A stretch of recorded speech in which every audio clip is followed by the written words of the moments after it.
wil vir ons vra om gord jou met die waarheid.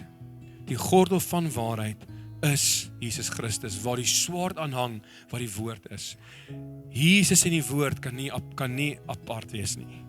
Want die woord wys altyd terug na Jesus Christus toe.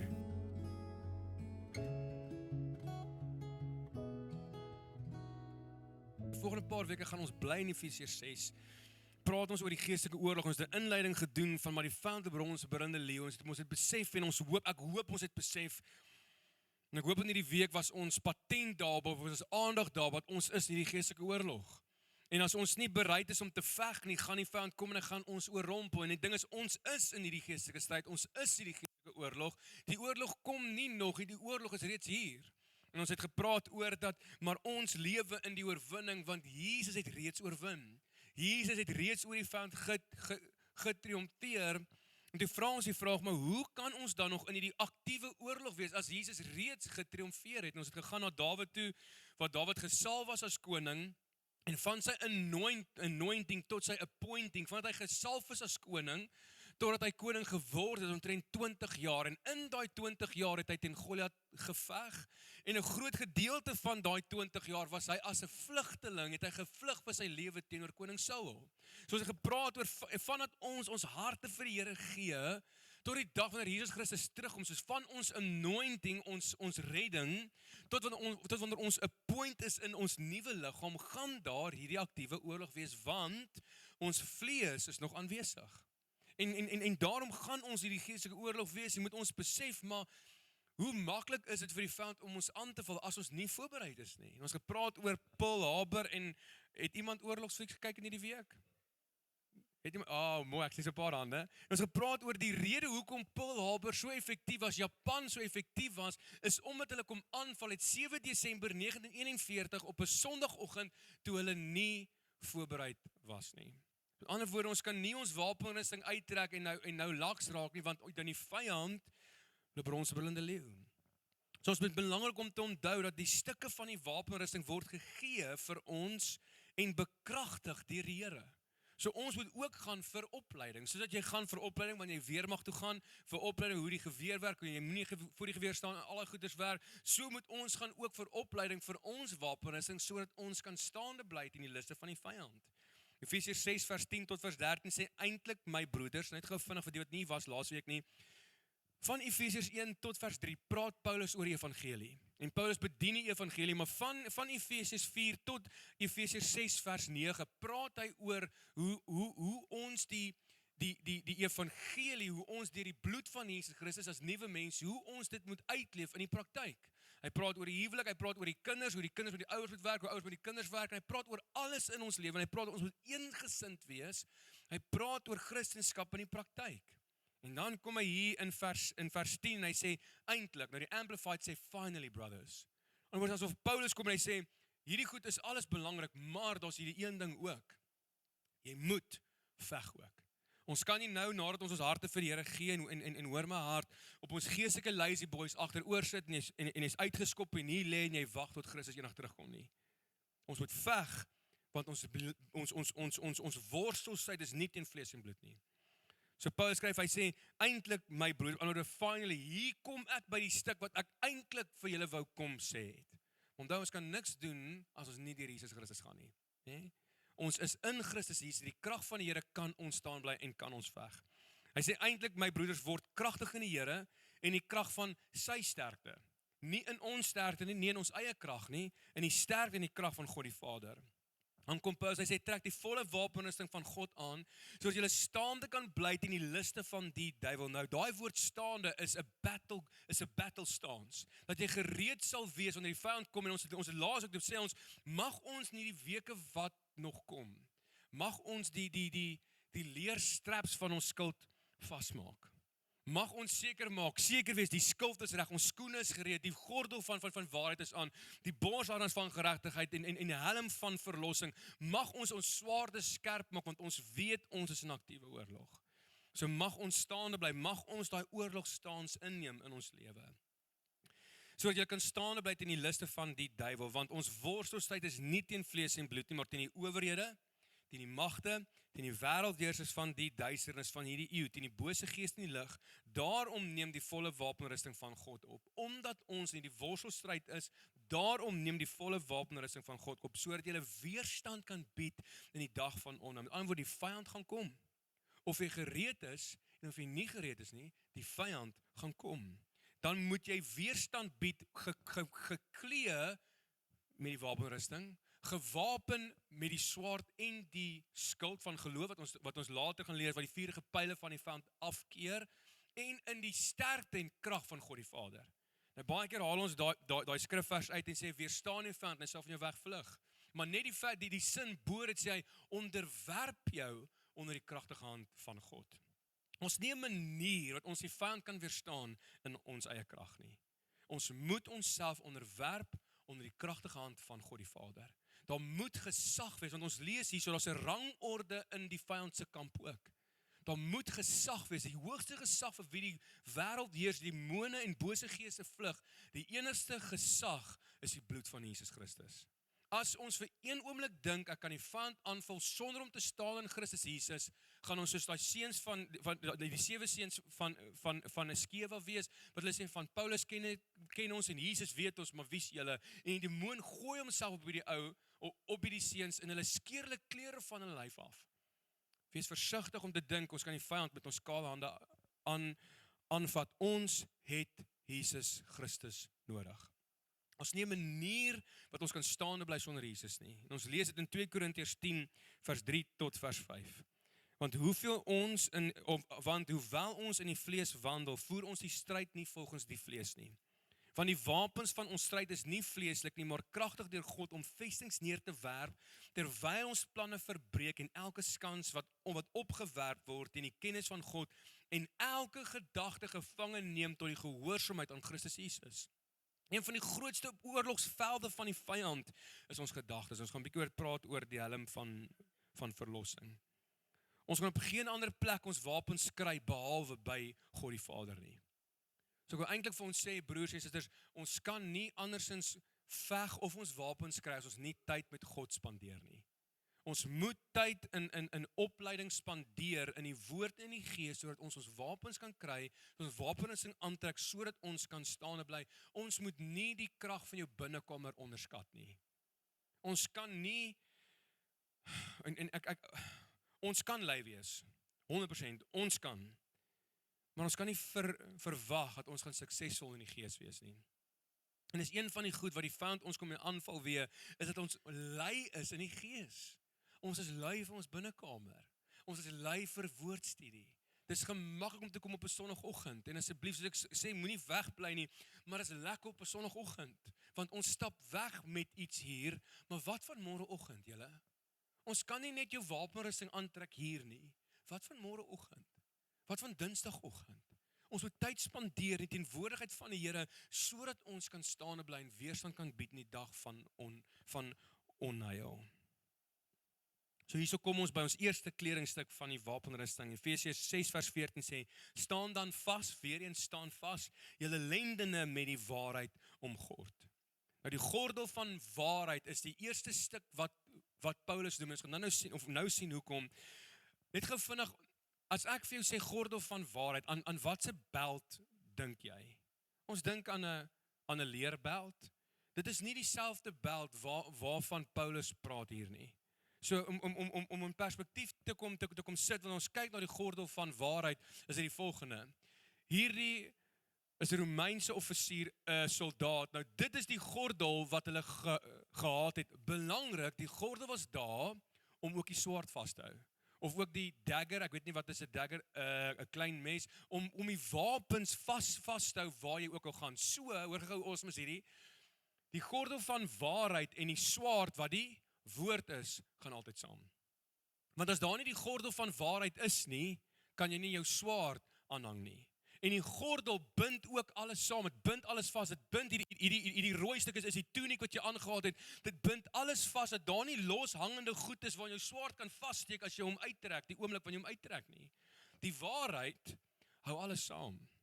So ons gaan in die nabye toekoms gaan ons praat oor die swaard wat die woord is, maar wie is die waarheid? Jesus Christus. Jesus is die woord wat vlees geword het.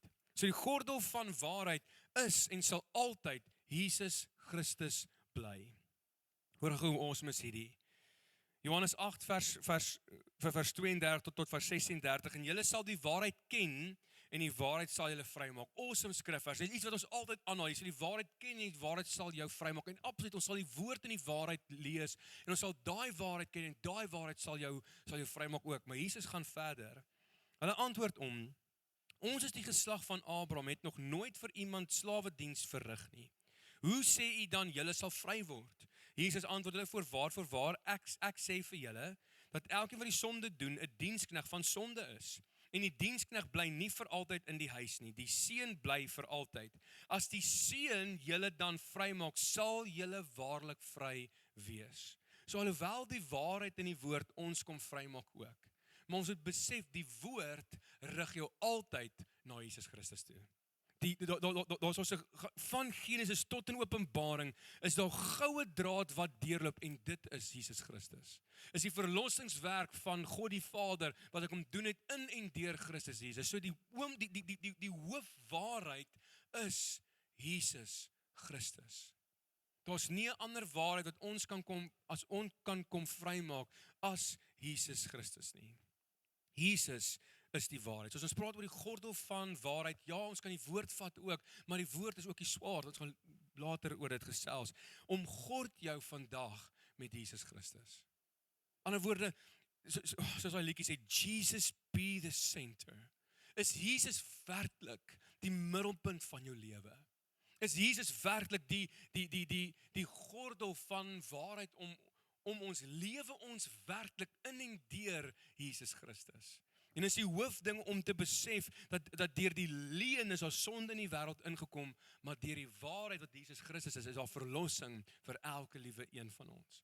En die Bybel sê, as die Seun van God jou vrymaak, is jy waarlik vry. Sonder die waarheid wat Jesus Christus is, kan ons nie verlos word nie. Maar dit is die kruisdood van Jesus Christus wat hy ons kom loskoop het. So dit is die krag van 'n leuen, of die krag van 'n leuen sleep jou weg van God af. Die krag van die waarheid trek jou na God toe. Die waarheid sal jou altyd na God toe trek. Die waarheid sal altyd die lig skyn op Jesus Christus. Johannes 14 vers 6 sê Jesus antwoord hom, ek is die weg en die waarheid en die lewe. Niemand kom na die Vader behalwe deur my nie. 1 Korintiërs 3 vers 11 sê, want niemand kan 'n ander fondament lê as wat klaar gelê is nie. Dit is Jesus Christus. Broers en susters, daar's nie 'n ander fondasie waarop jy jou lewe kan bou behalwe Christus Jesus nie, want op elke ander fondasie, op jou eie identiteit, op jou eie insigte, op jou eie krag, die fondasie is nie sterk genoeg om die gewig van hierdie wêreld te hanteer nie. Nie manier nie. The weight of the world weighs too heavy for us to bear. Daar's nie 'n ander fondasie wat hierdie gewig van hierdie wêreld kan hou behalwe die fondasie van Jesus Christus nie. Want wanneer die Bybel sê, as ons na die woord van die God luister en dit doen, dit toepas, sal ons vergelyk word met 'n verstandige man wat sy huis op die rots bou.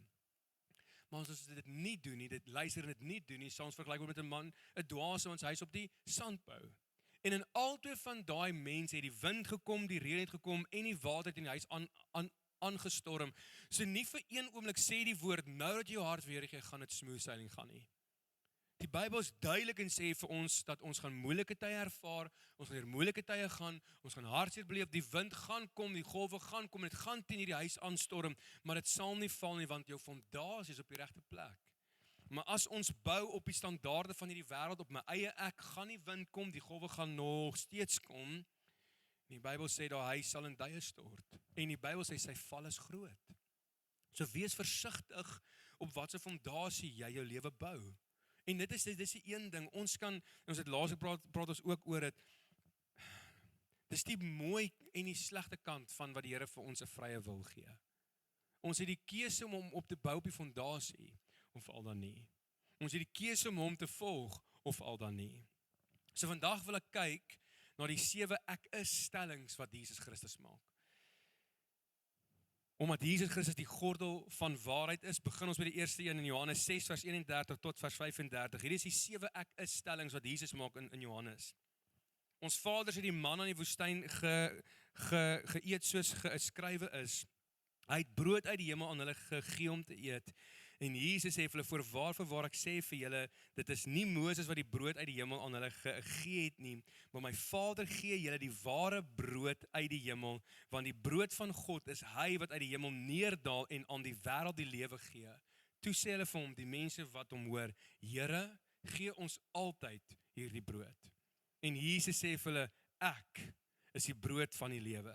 Wie na my toe kom sal nooit honger kry nie, en wie in my glo sal nooit dors kry nie. Jesus is die brood van die lewe. En kyk gou die reaksie van die mense toe hulle hierdie waarheid hoor, nê? Omdat die waarheid sou altyd lei na God toe. Jesus Christus kom sê vir hulle, ek is die brood van die lewe. As jy van my eet, sy nooit weer honger nie, as jy by my kom drink, sy nooit weer dors kry nie. En die oomblik toe Jesus vir hulle of toe hulle sê van, of toe Jesus sê maar gaan 'n brood uit die hemel, gaan uit die brood van lewe gaan uit die hemel neerdaal, toe sê hulle, Here, gee vir ons altyd van hierdie brood. En Jesus sê, ek is die brood. So mag dit ons reaksie ook wees. Wanneer ons vanoggend hoor dat Jesus die brood van lewe, mag ons altyd net van die brood van die lewe eet. Die leuen daar is, daar's ander dinge in die wêreld wat ook jou versadig. Daar's ander dinge in die wêreld wat ons ook mag najag, so dit wat ook vir ons plesier bring. Die waarheid is, as jy nie van die brood van lewe eet nie, gaan jy honger ly. Jy gaan altyd soekend wees. Jy gaan nooit versadig word in die wêreld en jy gaan soek en nooit versadiging kry nie, want daar's net een wat jou kan versadig en dit sal altyd en is altyd Jesus Christus. Daar's geen ander manier van satisfaksie wat die Here vir ons gee, behalwe of die wêreld vir ons gee, of kan bied of gee. Daar's net Jesus Christus.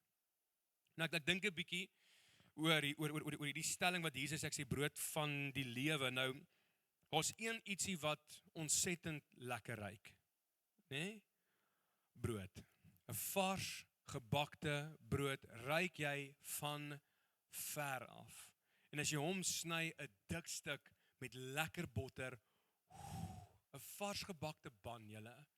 Nou as jy vars gebakte ban koop in plaas van 12, koop jy dan 18, want die 6 eet jou pad huis toe.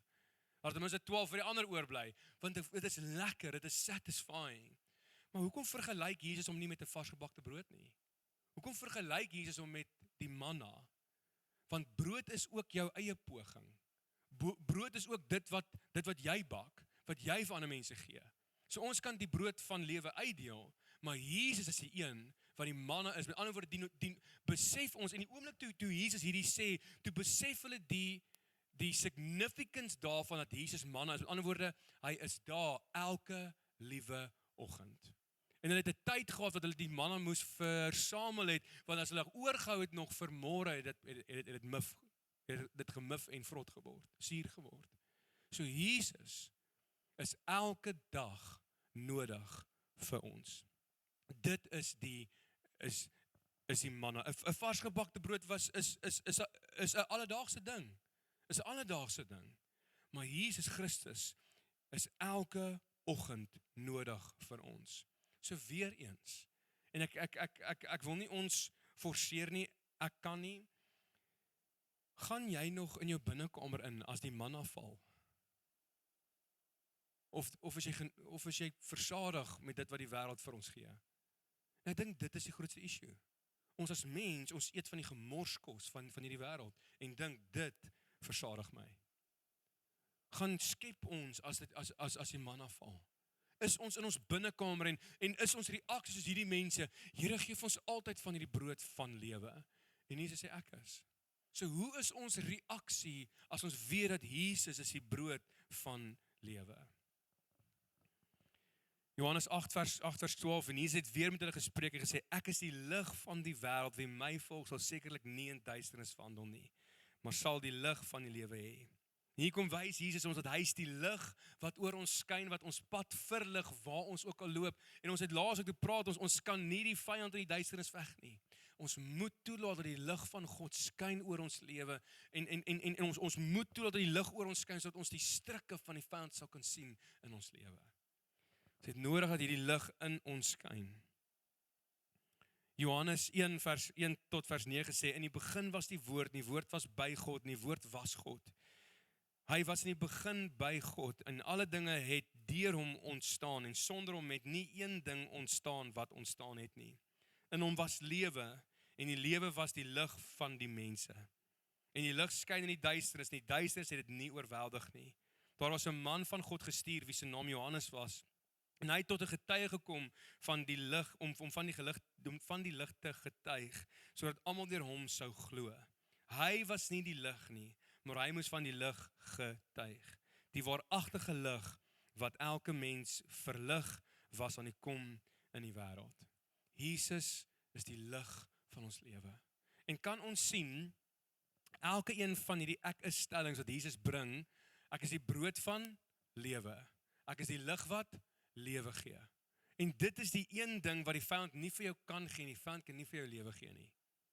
Die dief kom net om te steel, slag en te verwoes, maar Jesus kom om vir jou lewe en lewe in oorvloed te gee.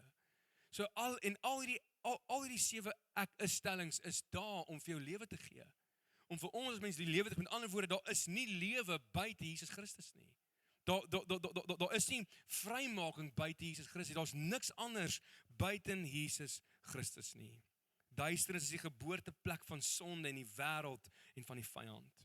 Die waarheid is die lig wat die duisternis wegdryf. Die leuen is duisternis is sterker as die lig. Die waarheid is die lig kan nie uitgedoof of oorweldig word deur die duisternis nie.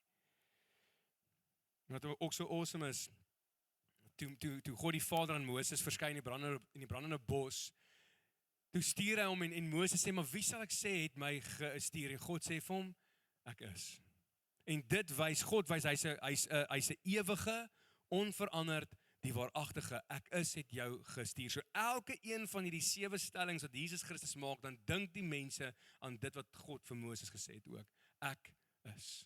En dit wys dat Jesus Christus, die Seun van God is, die waaragtige, die ewige koning is.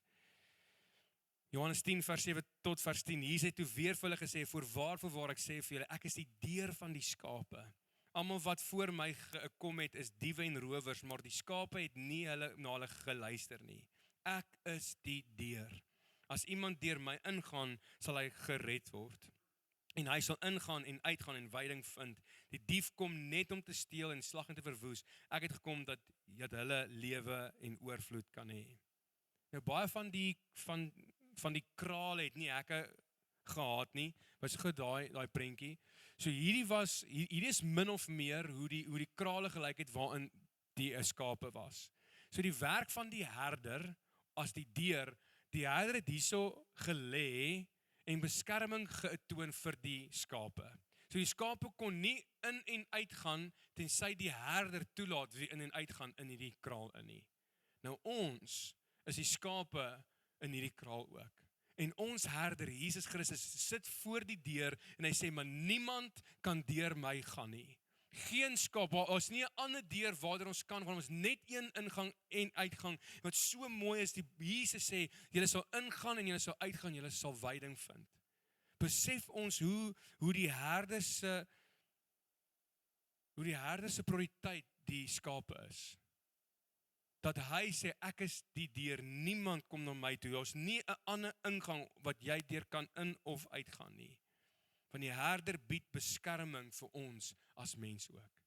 Besef ons en ja, ons bid baie keer dat die Here sy engele aangaande ons deur om ons te beskerm, maar besef ons eintlik wie is ons beskermer?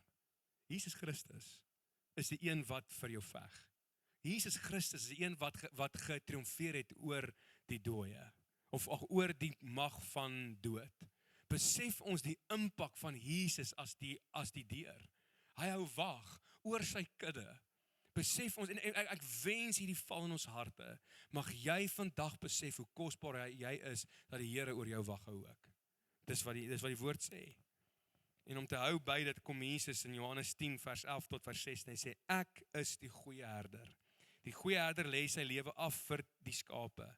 Maar die huurling, en hy wat nie 'n herder is nie, van wie die skape nie die eiendom is nie, sien die wolf kom en laat die skape staan en vlug, en die wolf vang hulle en jaag die skape uitmekaar. En die huurling vlug, omdat hy 'n huurling is en niks vir die skape omgee nie. Ek is die goeie herder. Ek ken my eie en word deur my eie geken.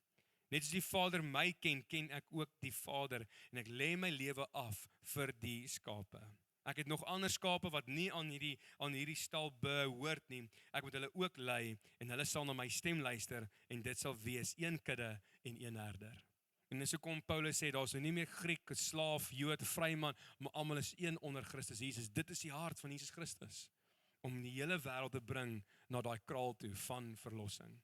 So dit is my so mooi dat Jesus is nie 'n huurling nie. Nou 'n huurling ag sy lewe hoër as die skape se. So die oomblik as hulle 'n huurling kry en 'n wolf kom of 'n leeu kom of 'n beer kom, dan's hy soos hoorie so Betsy skape, jy's op jou eie en hy vlug. Hy vlug vir sy lewe want sy lewe is baie meer kosbaarder as die skape se. Die herder sal bly en veg. Kyk vir Dawid julle. Kyk na Dawid en die oomblik toe hy voor Goliat staan of voor koning Saul staan, hy sê maar hoe kan jy teen hierdie ou veg? Hy sê as 'n leeu is die skaap wegdra, sit ek hom agterna. Ek gryp hom aan sy baard en ek slaan hom dood. Julle, wanneer laas het jy gesien hoe groot is 'n mannetjie leeu of 'n beer? En Dawid sê ek doen dit dieselfde want ek sal my lewe vir die kudde neerlê. Jesus Christus presies dieselfde. Hy het reeds sy lewe neergelê vir ons om te sterf aan die kruis vir ons sonde. Want 'n herder sy eie eiendom besef, maar my skape se lewe is belangriker as my eie. En dis wat Jesus kom doen het vir ons. Die ander werk van die herder is veiding. En ek wil jou vra in hierdie oggend, mag jy agter Jesus aanloop en hy sê jou lei na die regte veiding toe. Vertrou Jesus om jou te lei waar daar veiding is. Johannes 11 vers 1 tot vers 26 en Martha sê vir Jesus, Here, as u gewees het, sou my broer nie gesterf het nie. Sy praat van Lazarus. Maar selfs nou weet ek dat alles wat u van God vra, God u sal gee. Jesus sê vir jou broer sal opstaan. Martha antwoord hom, ek weet dat hy sal opstaan in die opstanding in die laaste dag. Jesus sê vir haar, ek is die opstanding en die lewe. Wie in my glo sal lewe, al het hy ook gesterwe. En elkeen wat lewe en in my glo sal nooit sterwe tot in ewigheid nie. En al hierdie ek-is-stellings is redelik duidelik. Moenie kom praat vir homself. Jesus sê, ek is die opstanding en die lewe. Julle, hoeveel keer moet ons na die verse luister, totdat dit inval in ons hart, in ons binneste, en om te weet, Jesus, u is lewe, en nogtans is die wêreld op soek, en soms ons ook op soek na 'n ander plek wat ons kan vreugde vind. Mag ons op 'n punt kom wat ons weet, Here, u is my lewe. En my gebed vandag is dat ons dit sal sien. Dat ons sal sien, maar ons niemand anders buite Jesus Christus nie. Dat ons nie 'n lewe andersins buite Jesus Christus nie. Johannes 14 vers 1 tot vers 6, en hierdie is een van die plekke wat ek al baie gehoor het, mense mislei word.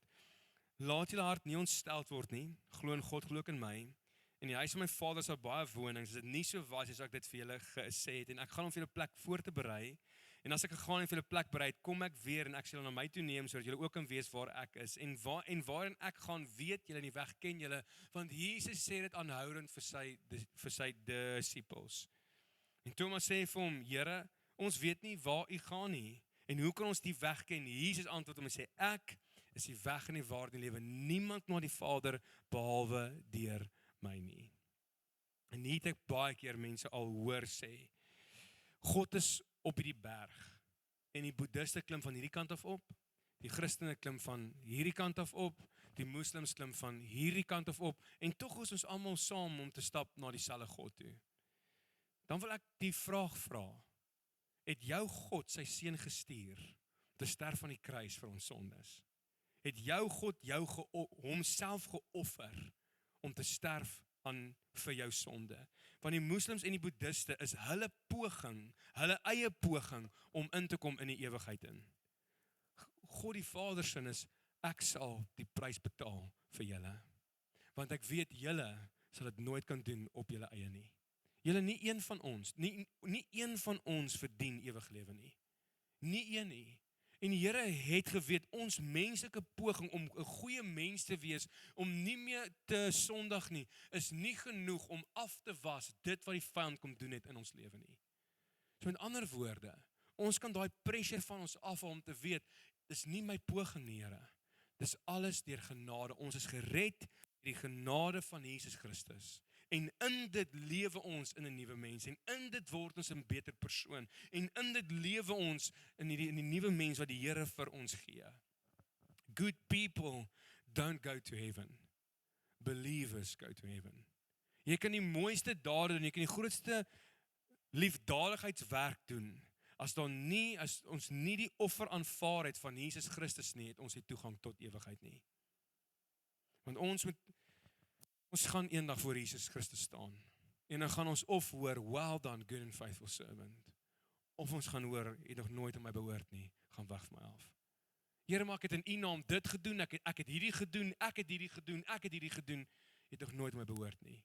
Want dit gaan nie oor wat ek kan doen nie, dit gaan oor wat Jesus kom doen het aan die kruis vir ons sondes. En daarom is dit die grootste nonsens as mense sê, ons almal klim na dieselfde God toe. Nooit! Daar's net een weg, en sy naam is Jesus Christus. Daar's nie 'n ander manier na die Vader toe nie. Ek maak klaar.